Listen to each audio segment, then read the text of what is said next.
Bismillahirrahmanirrahim. Assalamu alaikum dear students. I am Muhammad Ali from channel Friends Physics. Dear students, आज हम chapter number 8 का बहुत ही important topic पढ़ने जा रहे हैं जो है डॉपलर इफेक्ट, और उसके साथ ही हम पढ़ेंगे applications of Doppler effect. So Doppler effect को स्टार्ट करने से पहले मैं ये चाहूँगा कि आप ये जो एक साउंड मैं प्रेजेंट कर रहा हूँ उसको सुने।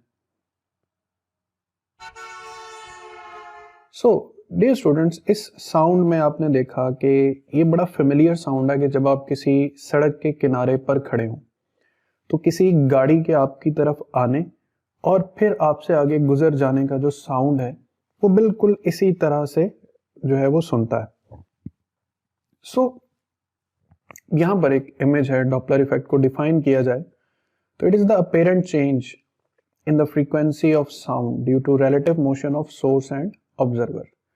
सो इस टॉपिक में असल कहानी है कि हमने अपीरेंट फ्रीक्वेंसी की जो चेंज है उसको डिटेक्ट करना है। यहाँ आप देख सकते हैं कि ये एक ब्लैक डॉट है जो एक सोर्स ऑफ साउंड का काम कर रहा है, और ये ब्लैक डॉट एक खास डायरेक्शन में मूव कर रहा है।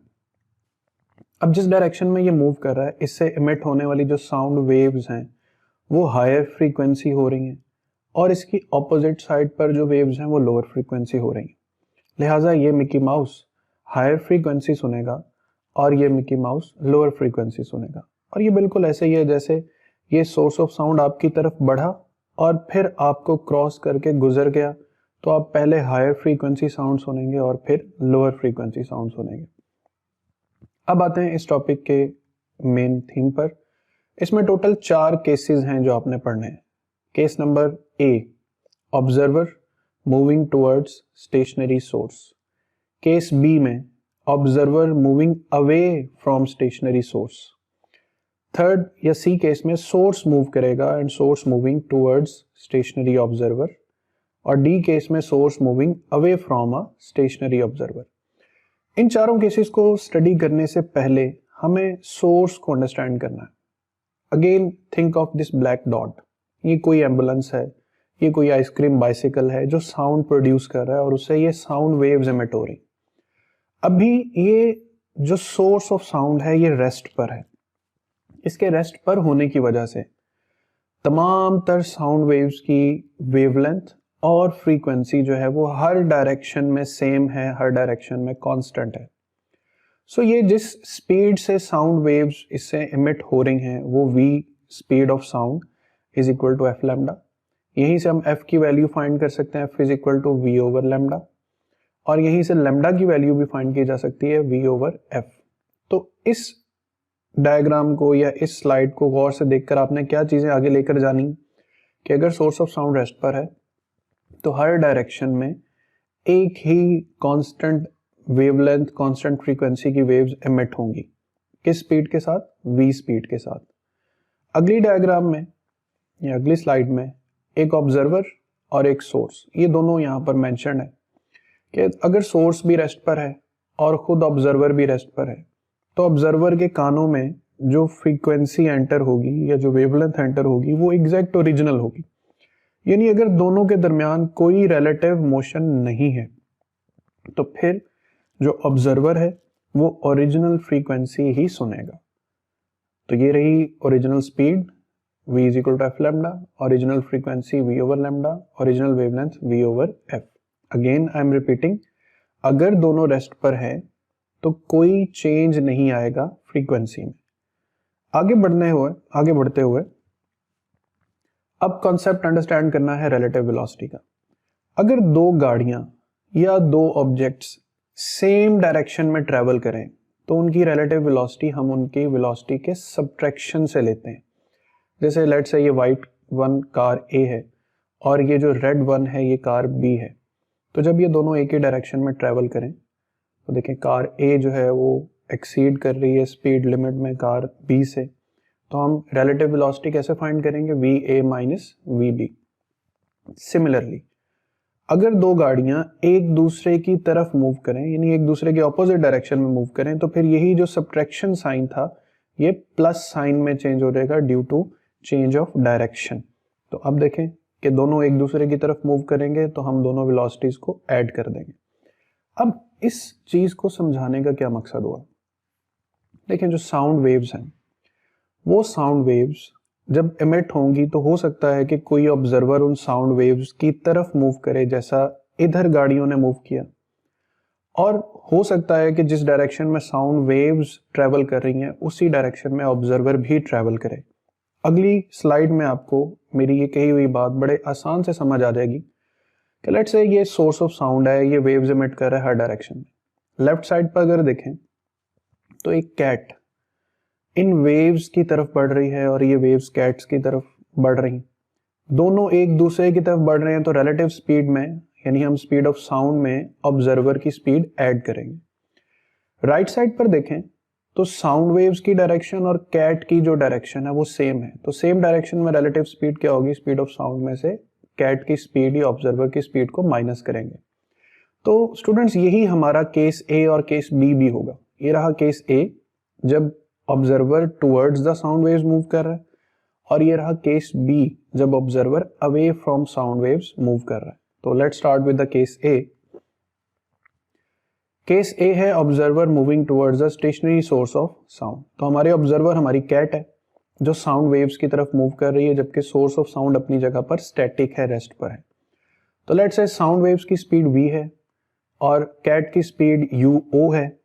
तो अब कैट को क्या फ्रीक्वेंसी सुनाई देगी? वो फ्रीक्वेंसी को हम नाम देते हैं fa का। तो जैसा कि फ्रीक्वेंसी होता है स्पीड ओवर वेवलेंथ, तो यहाँ पे रिलेटिव स्पीड क्या होगी? v plus U naught divided by wavelength. Wavelength can be written as v over f।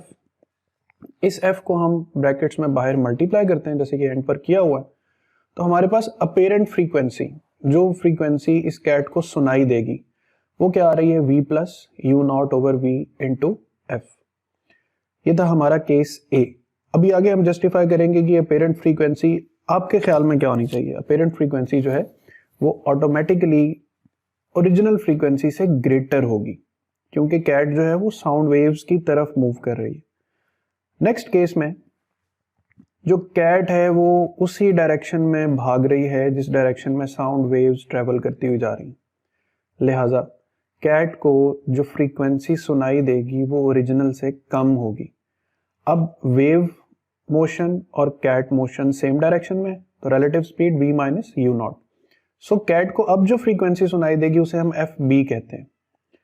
Relative speed आएगी v minus U O by lambda. Lambda can be written as v over F and the simplification can be adjusted कि F B is equal to v minus U naught over v into F. तो यहां तक हमारे पास B case का भी formula आ गया। अब दोनों केसेस को इकट्ठा एक साथ पढ़ते हैं। ये था case A, observer moving towards the source. उसमें ये जो factor v plus U naught over v है, चूंकि इसका आंसर ग्रेटर देन 1 आएगा जब आप इसको सॉल्व करेंगे। इसमें आप वैल्यूज इमेजिन कर सकते हैं। v की वैल्यू 350 इमेजिन कर लें, अब कैट की स्पीड अब 20 मीटर पर सेकेंड इमेजिन कर लें, तो 350 plus 20 divided by 350, obviously answer will be greater than 1। इससे ये साबित होगा कि अपेरेंट फ्रीक्वेंसी, वो फ्रीक्वेंसी जो कैट को सुनाई देगी, ग्रेटर होगी ओरिजिनल फ्रीक्वेंसी से।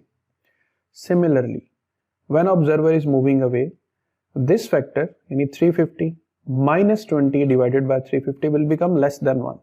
So the case B, FB will be less than the original frequency. तो याद रखना केस A में apparent frequency greater होगी और केस B में जो apparent frequency है वो smaller होगी, कम होगी original frequency से। तो यहाँ तक ऑब्जर्वर के केसेस जो हैं वो फाइनलाइज हो गए। अब हम आते हैं सोर्स के केसेस पर कि जब सोर्स मूव करता है तो क्या होता है।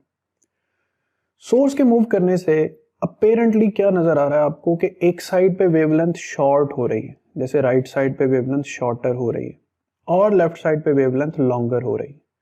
तो इट्स वेरी ऑब्वियस कि वो सोर्स जो किस स्पीड से मूव कर रहा है, यूएस स्पीड से, उसकी सिम्ट में या जिस सिम्ट में वो जा रहा है उस सिम्ट में फ्रीक्वेंसी हायर होगी, इसको हम एफ सी केस कहेंगे, और उसकी ऑपोजिट साइड पे फ्रीक्वेंसी लोअर हो जाएगी, इसको डी केस कहेंगे। सो अगर यहाँ पर हम दो ऑब्जर्वर्स प्लेस कर दें तो व्हाट यू कैन एक्सपेक्ट कि this Mickey Mouse will hear a higher frequency and this Mickey Mouse will hear a lower frequency. यहाँ पर एक चीज अब आपको मैं क्लियर करूं कि जब ये सोर्स रेस्ट पर था तो आपको याद होगा कि सारे सर्कल्स या हर तरफ से वेवलेंथ सेम थी। अब अगर आप देखें तो इस साइड पे वेवलेंथ बढ़ गई है और इस साइड पे जो वेवलेंथ है वो कम हो गई है। इस बढ़ी हुई और कम हुई वेवलेंथ को हम ऐसे सॉल्व कर सकते हैं। ये गौर से आपने स्लाइड सुननी और देखनी और स्टेप बाय स्टेप इस पॉइंटर के साथ साथ चलना। फर्ज करते हैं कि ओरिजिनल वेवलेंथ थी लैम्डा। अब जो लेफ्ट साइड है वहां पे वेवलेंथ इंक्रीज हुई है, तो लेट्स से लैम्डा से इंक्रीज करके वेवलेंथ डेल्टा लैम्डा और एक्सीड कर गई। तो अब जो टोटल वेवलेंथ है इस पॉइंट से इस पॉइंट तक, उसको हम नाम देते हैं लैम्डा डी का। सिमिलरली राइट साइड पे वेवलेंथ हुई है शॉर्ट, ये है ओरिजिनल वेवलेंथ, और इस ओरिजिनल वेवलेंथ में कमी कितनी आई है डेल लैम्डा की।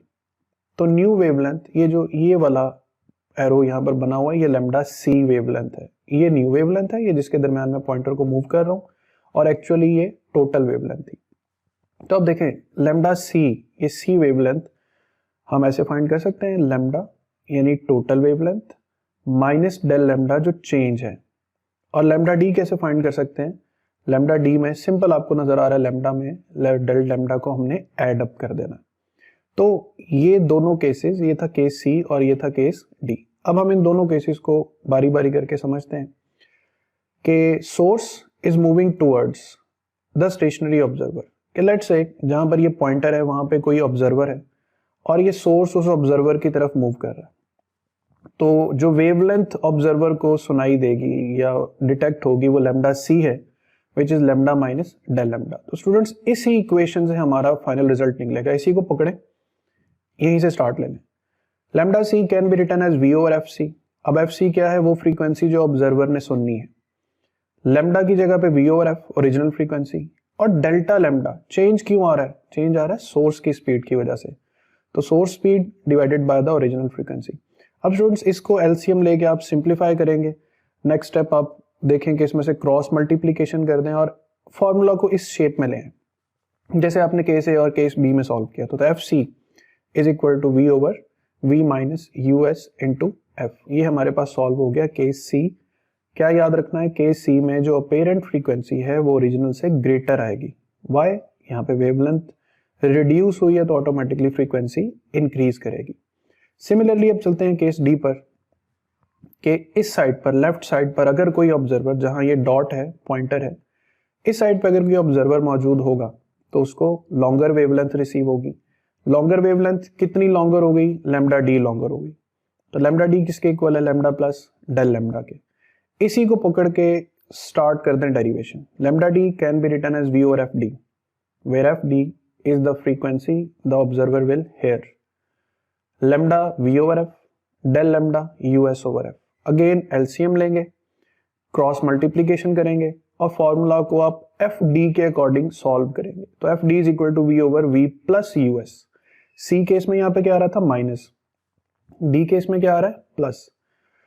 तो अब आपके ख्याल में यहाँ जो ऑब्जर्वर होगा उसे कौन सी फ्रीक्वेंसी सुनाई देगी, लोअर या हायर?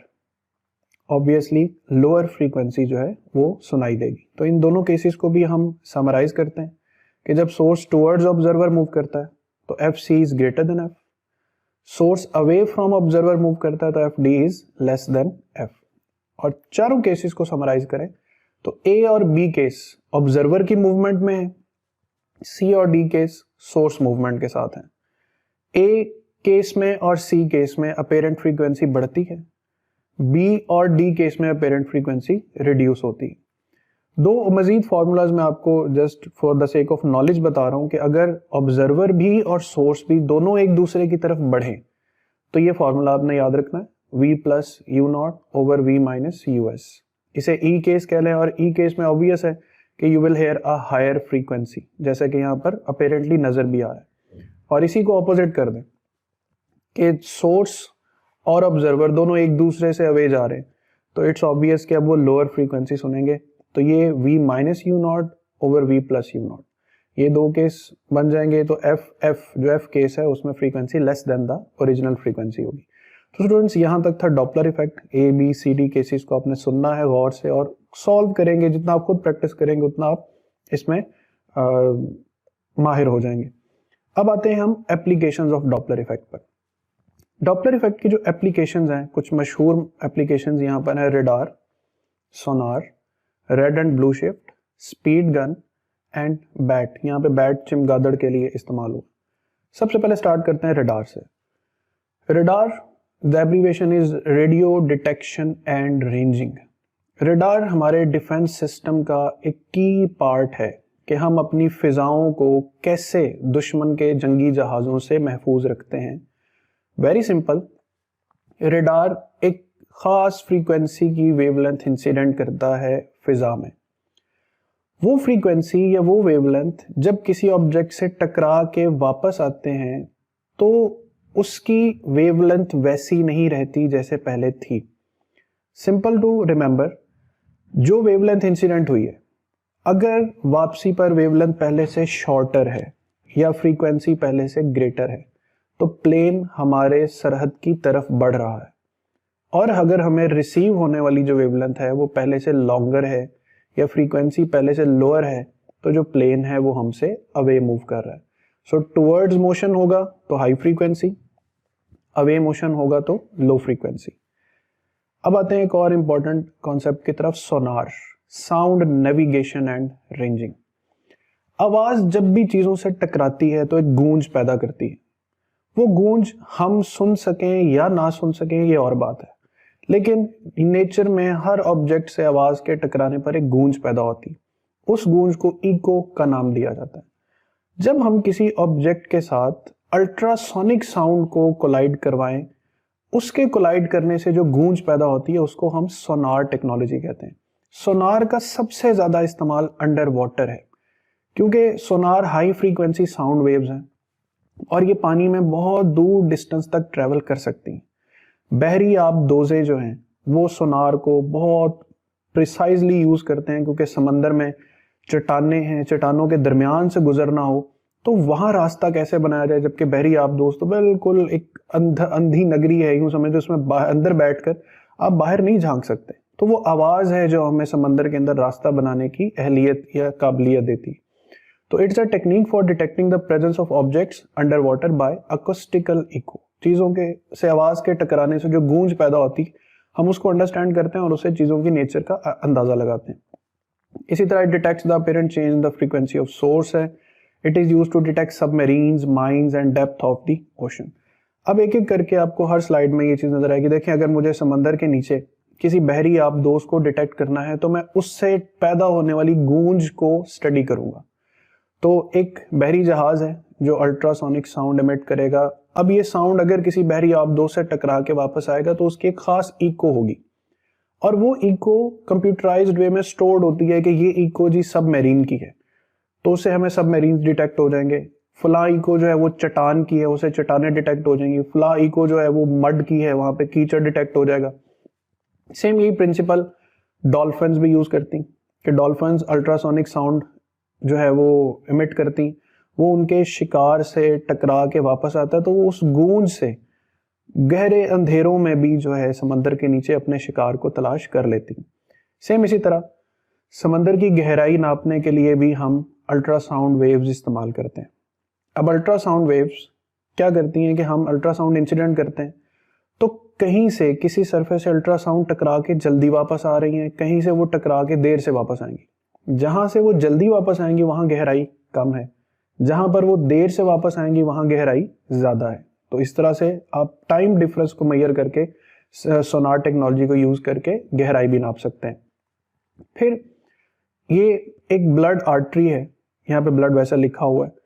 ब्लड के ऊपर हम अल्ट्रासोनिक साउंड इंसिडेंट करके उससे रिफ्लेक्ट होने वाली फ्रीक्वेंसी को रिसीव करके ब्लड की जो स्पीड है वो भी मेजर कर सकते हैं। इसमें 5 मेगाहर्ट्ज से लेकर 10 मेगाहर्ट्ज तक की जो फ्रीक्वेंसी है अल्ट्रासोनिक साउंड की वो हम इस्तेमाल कर सकते हैं। सिमिलरली अब आते हैं रेड और ब्लू शिफ्ट पर। स्पेस इज एक्सपेंडिंग, खला ये कायनात फैल रही है। कैसे पता चला? इस राज के पता चलने में सबसे बड़ा हाथ इन दो वर्ड्स का है, red shift and blue shift. कोई भी लाइट सोर्स है जब वो हमसे अवे मूव करता है तो स्ट्रेचिंग की वजह से हमें लॉन्गर वेवलेंथ्स रिसीव होती जो red end of the spectrum की तरफ जाती। इसे हम कहते हैं रेड शिफ्ट। सिंपल रिमेंबर याद रखें, जब भी कोई स्पेस में लाइट ऑब्जेक्ट्स हमसे अवे मूव करेगा तो we will receive longer wavelengths, और जब भी कोई लाइट सोर्स हमारी तरफ मूव करेगा we will receive shorter wavelength. 99.9% of the objects in the space are moving away from us. So that's why we can say that the space is expanding, कि हर चीज हमसे दूर भाग रही है, लिहाजा ये खला फैल रही है, एक्सपेंड हो रही है। तो जब कोई स्टार हमारी तरफ मूव करेगा अपने ऑर्बिट में तो we will have a blue shift, और जब अवे मूव करेगा तो we will have a red shift. Same इसी प्रिंसिपल पर डॉपलर इफेक्ट से स्पीड गन भी काम करती, कि हम एक सर्टेन फ्रीक्वेंसी की वेवलेंथ इंसिडेंट करते हैं। अगर वो एक अप्रोचिंग कार पर टकरा कर वापस आएगी तो फ्रीक्वेंसी पहले से बढ़ जाएगी, और अगर वो एक रिसीडिंग यानी दूर जाती हुई कार से टकरा के वापस आएगी तो फ्रीक्वेंसी पहले से कम हो जाएगी। इस फ्रीक्वेंसी के बढ़ने से भी हम इस कार का अंदाजा लगा सकते हैं बाय डिजिटल सर्किट्स, और इस फ्रीक्वेंसी के कम होने से भी हम स्पीड का अंदाजा लगा सकते हैं। तो स्पीड गन की वर्किंग जो प्रिंसिपल्स हैं वो भी डॉपलर इफेक्ट्स पर है। फिर बात आती है बैट की, चमगादड़ की। चमगादड़ की आंखें नहीं होती, ये आवाज से रास्ता बनाती। तो चमगादड़ भी अल्ट्रासोनिक साउंड प्रोड्यूस करती। वो आवाज जब किसी भी ऑब्जेक्ट से टकरा के वापस आए तो उसे सॉफ्ट और हार्ड ऑब्जेक्ट्स की गूंज के फर्क का पता होता है। ये बाय नेचर है, बिल्ट इन प्रॉपर्टीज कह लें बैट के अंदर। तो वो अपने शिकार को तलाश करती है आवाज की मदद से, सेम वैसे ही जैसे डॉल्फिन अपने शिकार को तलाश करती है। तो अल्ट्रासोनिक साउंड को मोस्टली जो है वो डॉपलर इफेक्ट में यूज किया जाता है। तो डियर स्टूडेंट्स, ये था डॉपलर इफेक्ट और उसकी एप्लीकेशंस। आई एम होपफुल कि आपको ये लेक्चर अच्छे से समझ आया होगा। अपने कमेंट से मुझे अपनी आरा का जो है वो इजहार करते रहिएगा। इंशाल्लाह अगले लेक्चर में जल्द हाजिर होंगे। अल्लाह हाफिज।